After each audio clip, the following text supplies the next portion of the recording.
Amen. Comme le frère l'a dit, nous sommes l'église de la Riviera Siad. Et nous sommes le ministère de la voix de minuit. Matthieu 25, 1 à 6. Amen. Nous ne sommes pas Matthieu 25, 6, mais nous sommes Matthieu 25, 1 à 6. C'est différent de Matthieu 25, 6. Amen. Donc, nous sommes Matthieu 25, 1 à 6, l'église de la Riviera Siad. Voici notre identité. Matthieu 25, 1 à 6. Et nous sommes là ce soir pour vous dire rien que la vérité. Amen, mon frère. La vérité qui est Jean 17, 17. Donc, nous, notre pensée là, nous allons mettre ça de côté et nous allons prendre ce que dit ta Bible. Ce que dit notre Bible. Amen. Parce que la Bible dit, selon Matthieu 16, verset 23, tout homme est menteur.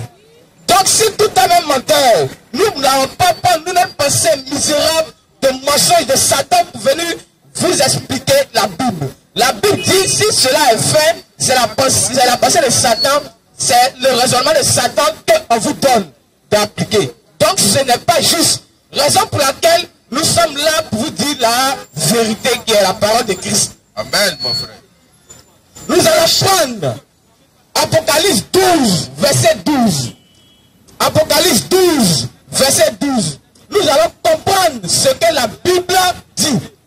Parce que ça ne vient pas d'un être humain. Ça vient de ta propre Bible. Donc, prends une feuille, prends ton portable et enregistre ce que ta Bible dit. Amen. Nous lisons. Allons-y. Apocalypse 12, verset 12. Oui. C'est pourquoi réjouissez-vous, cieux, et vous qui habitez dans les cieux.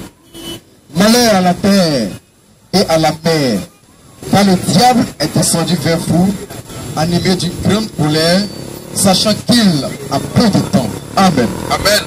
Amen. Amen. Nous venons de lire. La Bible nous dit que Satan est déchaîné, animé d'une grande colère. Il est sur la terre. Et depuis que le monde est monde, les gens qui se disent pasteurs, qui se disent hommes de Dieu d'aujourd'hui, n'est jamais venu vers nous pour nous dire c'est moi, Satan que je suis. Jamais et jamais. Personne n'est venu dire je suis un faux pasteur, je suis un enfant du diable. C'est impossible. Et il n'aura jamais. Amen. Parce mon que frère. Satan est le plus rusé. Donc, étant rusé, il va vous faire croire que vous adorez le véritable et réel Dieu. Or, en cachette, vous adorez Satan lui-même qu'il est. Amen. Alors, mon Donc, frère. raison pour laquelle nous sommes venus vous dire ce que les hommes de Dieu font qui ne sont pas écrits dans la Sainte Bible. Parce qu'en tant qu'un chrétien, notre boussole, notre source de vivre, c'est la Sainte Bible. Amen. Et aucun chrétien ne peut être chrétien en dehors de la Bible. Amen. Donc si tu es chrétien, tu dois prendre toute la Bible en compte. Amen. Tu ne dois pas prendre une partie et laisser une partie. Oui. Car l'homme ne vivra pas seulement de pain, mais de toute la parole. Donc si c'est de toute la parole, nous devons prendre de la Genèse jusqu'à l'Apocalypse en compte. Et non quelques détails de la Bible. Amen. Nous allons prendre Matthieu 4, verset 1 à 4. Matthieu 4, verset 1 à 4. Alors Jésus fut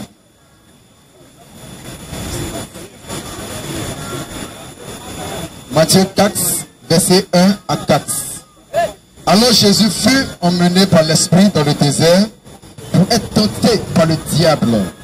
Après avoir jeûné 40 jours et 40 nuits, il eut faim. Le tentateur s'étant approché, lui dit, si tu es fils de Dieu, ordonne que ces pierres deviennent des pains. Jésus répondit, il est écrit, l'homme ne vivra pas de pain seulement, mais de toute parole qui sort de la bouche de Dieu. Voilà, c'est Amen. bon. Merci.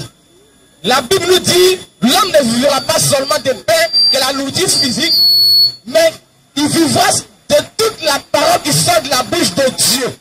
Donc, nous devons prendre toute la Bible en compte. Amen, mon frère. Nous ne devons pas prendre un verset qui nous arrange et et rejeter les autres. Ce n'est pas écrit et ce n'est pas biblique. Nous allons prendre Jean 14, verset 6. Jean 14, 6. La Bible va nous faire dire, elle va dire au peuple qui sont là, qui nous écoutent, qu'il y a un seul Dieu, un seul chemin. Jean 14, allons-y. Jean 14, 6. Oui. Jésus lui dit, je suis le chemin, Oui. la vérité et la vie. Nul ne vient au Père que par moi. Amen. Amen. Amen, amen. La Bible nous dit, dans ce passage qu'il vient de lire, que Jésus-Christ dit, il est la vérité, la vie. Et nous ne vient au Père que par lui. Il dit, il est la vérité. Il n'a pas dit l'une des vérités. Il dit, il est la vérité. Donc, toute personne qui veut être sauvée, qui veut aller au Père, doit passer par Jésus-Christ. Or, Jésus-Christ a confié la clé du paradis. Comment faire pour être sauvé, pour aller au Père? Il a confié ça à 12 personnes sur la terre. Et ces 12 personnes sont les apôtres.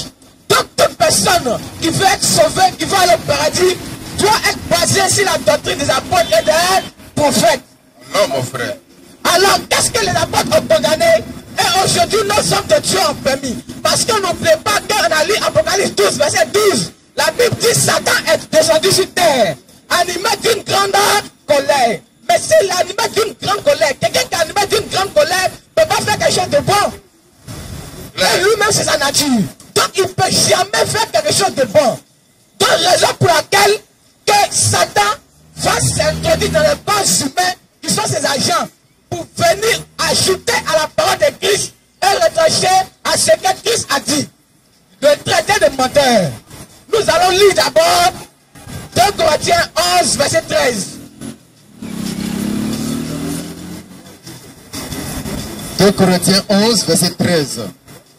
Ces hommes-là sont de faux apôtres, des ouvriers trompeurs, déguisés en apôtres de Christ. Et cela n'est pas étonnant, puisque Satan lui-même se déguise en ange de lumière. Il n'est donc pas étrange que ces ministres aussi se déguisent en ministres de justice. Leur fin sera selon leurs œuvres. Amen. Amen. Amen. Amen. La Bible nous dit que cela, à propos de ce passage que nous venons de lire, que Satan lui-même là, il a créé ses agents, des faux prophètes, des faux pasteurs, des faux hommes de Dieu, qui sont là aujourd'hui, actuellement où je vous parle. Ils sont remplis à la Riviera où nous sommes actuellement. Et ils disent le contraire de ce que les 11 apôtres de Jésus-Christ ont dit, et non 12. Plutôt 11. Parce que quand il a dit que Pierre, cette pierre, je bâtirai mon église, il a dit à Pierre. Et Pierre, avec les autres qui étaient restés, ils étaient 11. Donc c'était les 11 apôtres. Donc, les prophètes, les faux pasteurs d'aujourd'hui qui sont là, qu'est-ce qu'ils vont faire pour nuire la parole de Christ? Ils vont dire ce qui n'est pas écrit.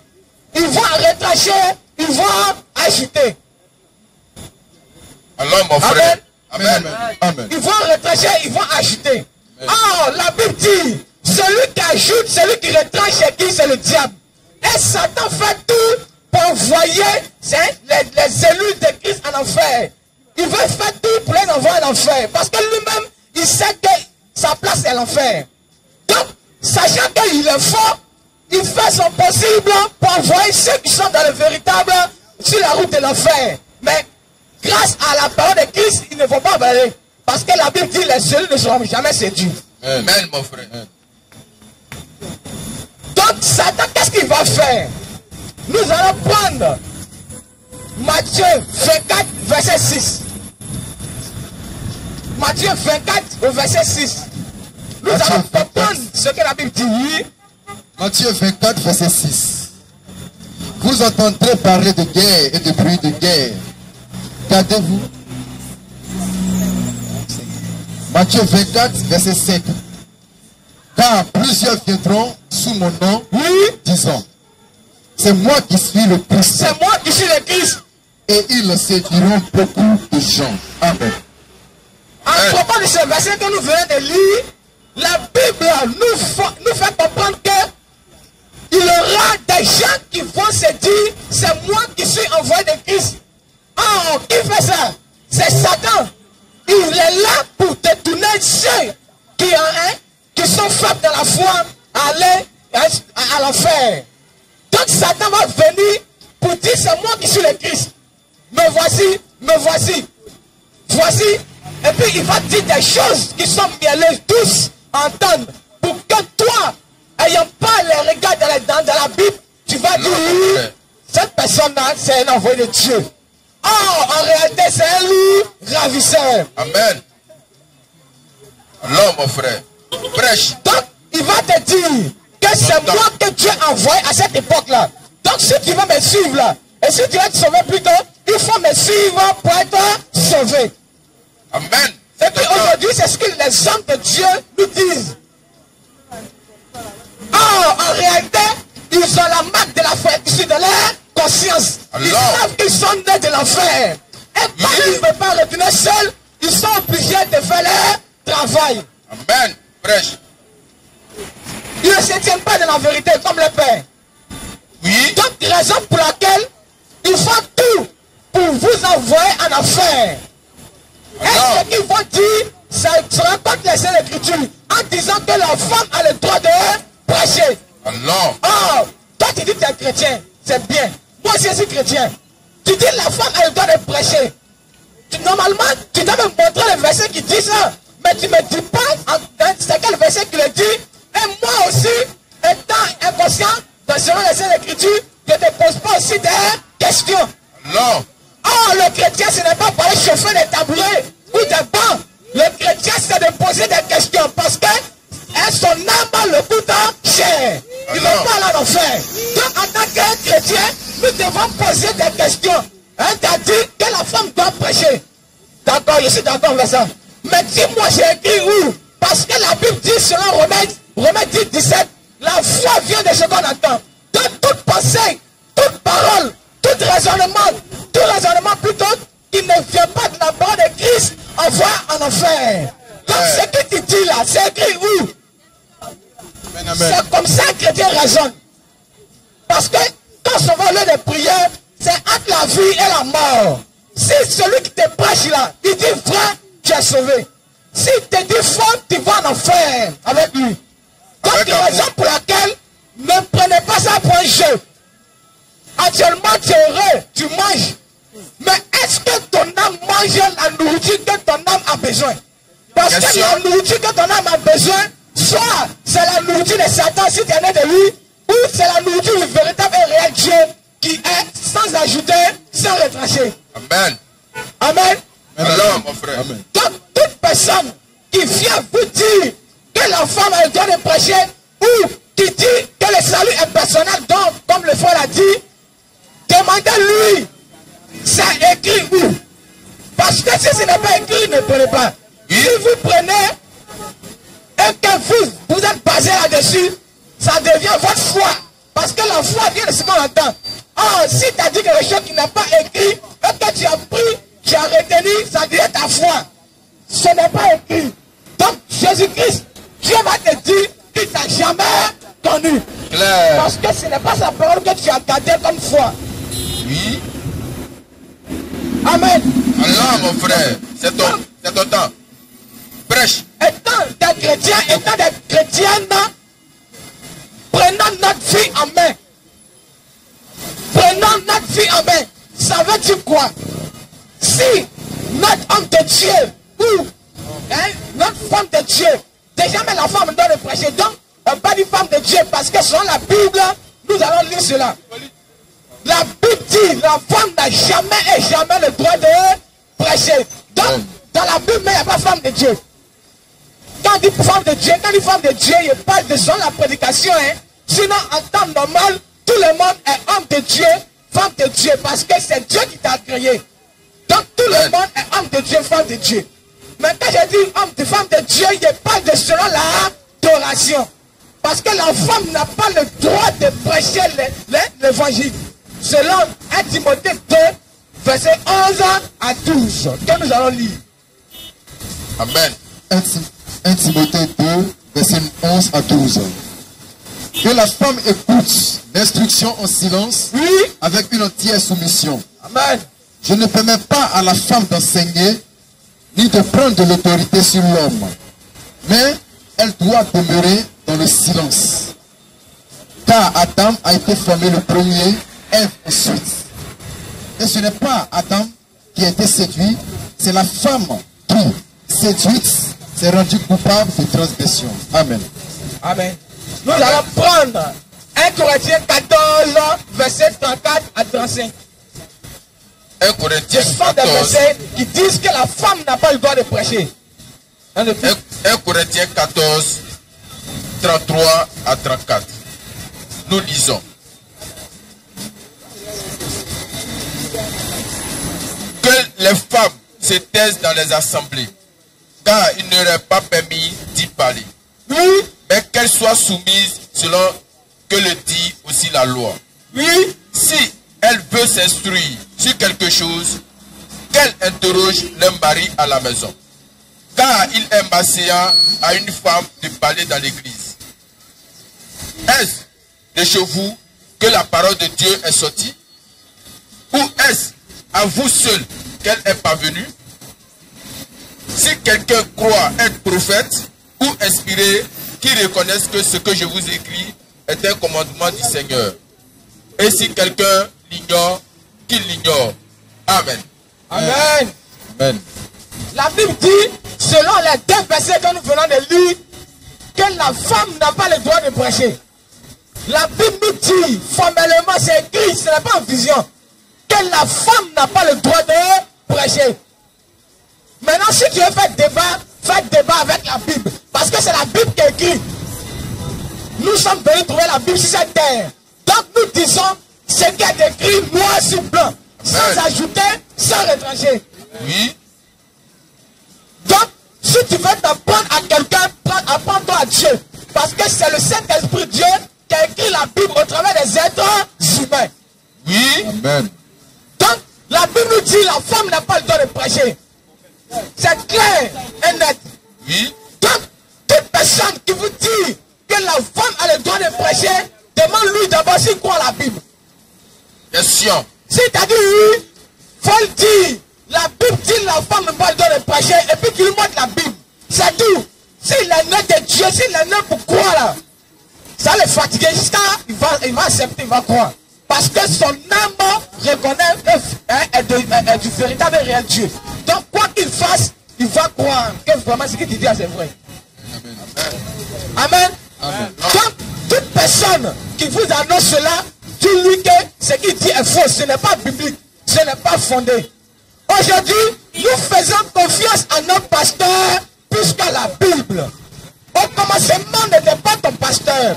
Au commencement n'était pas ton bishop. Au commencement n'était pas un homme. Mais au commencement était la parole. Donc si toi tu veux être sauvé là, fie-toi à la Bible, qui est la parole de Christ.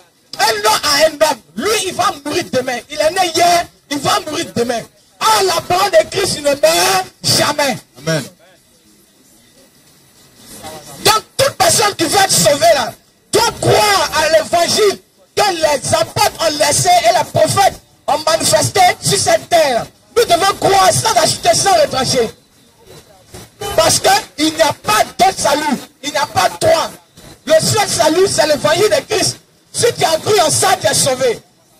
Si tu crois en quelques versets, c'est quelques versets qui vont te sauver. Parce que tu ne vas pas aller au paradis. Parce que la Bible dit de croire en toute la parole. Donc si tu prends quelques versets, tu ne vas pas être sauvé. Parce qu'un chrétien, il doit croire en toute la parole et non à quelques versets. Donc, toute personne qui est vraiment de Dieu doit vous dire la vérité. Moi, je ne comprends pas pourquoi les gens vous cachent la vérité. Pourtant, selon Jean 3,34, la Bible nous dit, celui que Dieu envoie dit les paroles de Dieu. Maintenant, si c'est lui que Dieu envoie dit les paroles de Dieu, toi, tu as quel problème à me dire la vérité? Puisque tu es un envoyé de Dieu, donc ta mission doit être à me dire la vérité. Mais tu me caches la vérité sous prétexte quoi? Tu veux faire quoi à me cacher la vérité? Alors, aujourd'hui, la Bible est là. Aujourd'hui, Dieu merci qu'aujourd'hui, la majorité des hommes ne sont pas illettrés.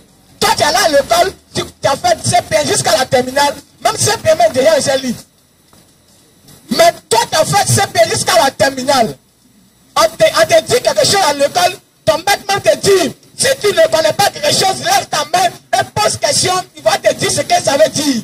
Mais la plus forte raison pour sauver ton âme, quelqu'un te dit quelque chose qui n'est pas écrit, et toi, tu prends ça en fair play.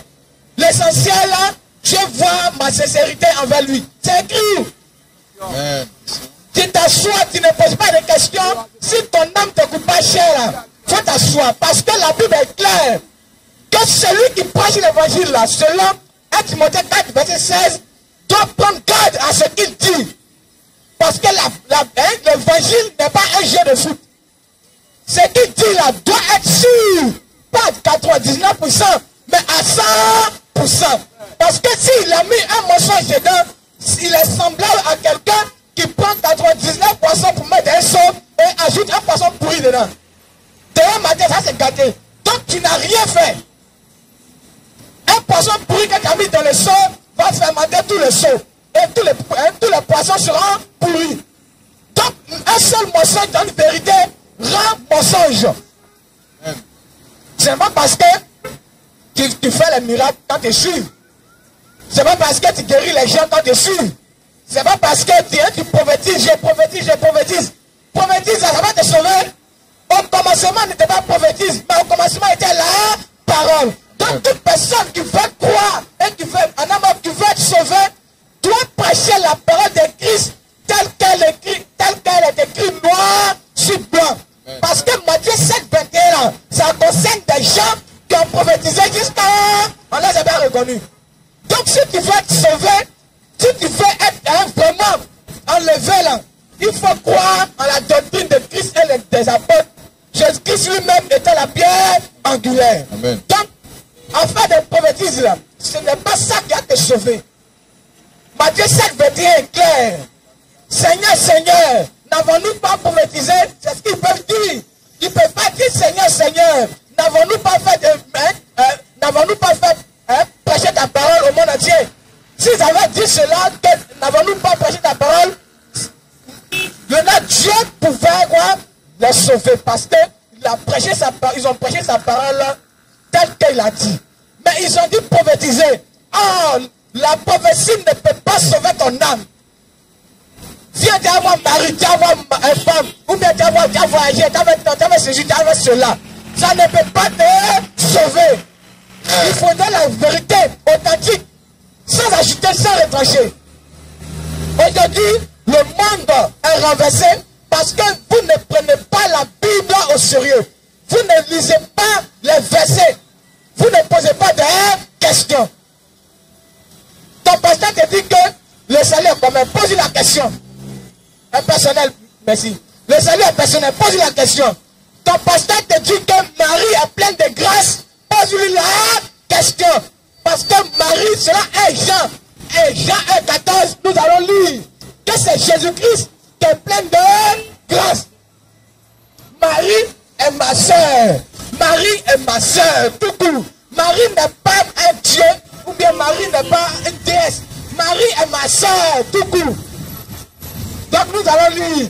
Marie n'est pas pleine de grâce. Mais Marie a reçu une grâce. Marie n'est pas pleine de grâce. Nous allons lire. Oui.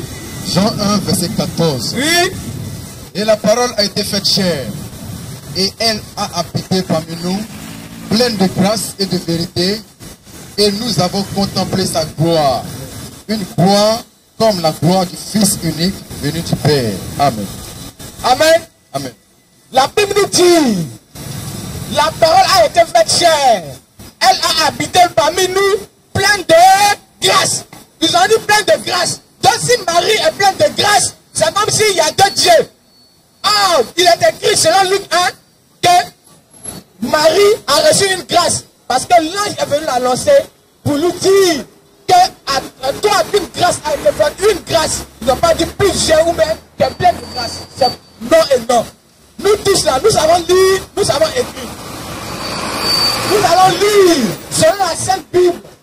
Est-ce que, n'ayant pas la vérité, est-ce que nous pouvons demeurer dans notre assemblée parce que nous ne disons pas la vérité. Notre pasteur d'aujourd'hui, nos hommes de Dieu d'aujourd'hui ne nous disent pas la vérité. Ah, la Bible dit, selon Apocalypse 18, verset 4 que nous allons lire tout à l'heure, la Bible est claire et formelle. Apocalypse. Apocalypse 18, verset 4.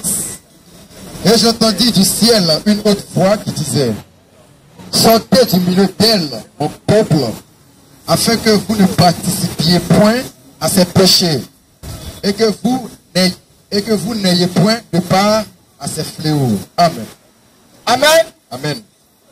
La Bible nous dit, à propos de ce verset dont il vient de lire, que si là où tu te trouves, dans l'assemblée que tu te trouves, si on ne prêche pas la vérité, la Bible nous dit, c'est vraiment j'ai dit, de sortir de là. Parce que si tu restes là, tu es conscient, tu n'es plus ignorant. Tu es conscient de ce que tu fais.